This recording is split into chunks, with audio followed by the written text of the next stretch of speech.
গরম গরম ডালপুরি কার না ভালো লাগে। তো আমিও বাসায় বানিয়ে ফেললাম গরম গরম ডালপুরি। তো ভাবলাম আপনাদের সাথে শেয়ার করি। আসসালামু আলাইকুম, আমি হুমায়রা চলে আসলাম আরেকটি রেসিপি নিয়ে। কিভাবে খুব সহজে বাসায় ডালপুরি বানাবেন চলুন শুরু করা যাক। প্রথমে আমি ডোটা আর পুরটা রেডি করে রেখেছিলাম। তো এখন আমি কিভাবে ডালপুরি বানাচ্ছি আপনাদেরকে দেখিয়ে দিচ্ছি। তো ডোটা থেকে ছোটো একটা লিচি নিয়ে নিব, এরকমভাবে ছোটো ছোটো করে লিচি নিয়ে নেবেন আপনারাও।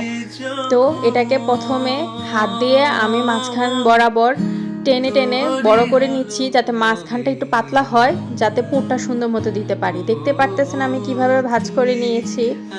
এখন আমি হালকা করে বেলে নিব এই মোটা অংশ, যে অংশটা আমি ভাঁজ দিয়েছি, কারণ এই অংশটা যদি হালকা করে বেলে না নিই তাহলে ভাজার সময় এই অংশটা কাঁচা থেকে যাবে। হালকা করে বেলে নিতে হবে, বেশি জোরে চাপ দেওয়া যাবে না, তাহলে ডালগুলো বেরিয়ে যেতে পারে। দেখতে পারতেছেন আমি আস্তে আস্তে কিভাবে বেলে নিচ্ছি, বিশেষ করে মোটা অংশ জায়গাটা। এই তো আমার ডালপুরি বানানো হয়ে গিয়েছে। এভাবে আমি সবগুলো বানিয়ে নিয়েছি। চলুন এখন একটা একটা করে ভেজে নেব। প্রথমে তেলটা গরম করে নেবেন, তারপরে একটা একটা করে পুরি ভেজে নেবেন।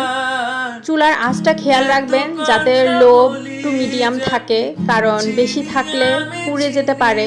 তো হালকা আঁচে সুন্দর করে ভেজে নেবেন। তো দেখতে পারতেছেন আমার ভাজা হয়ে গিয়েছে।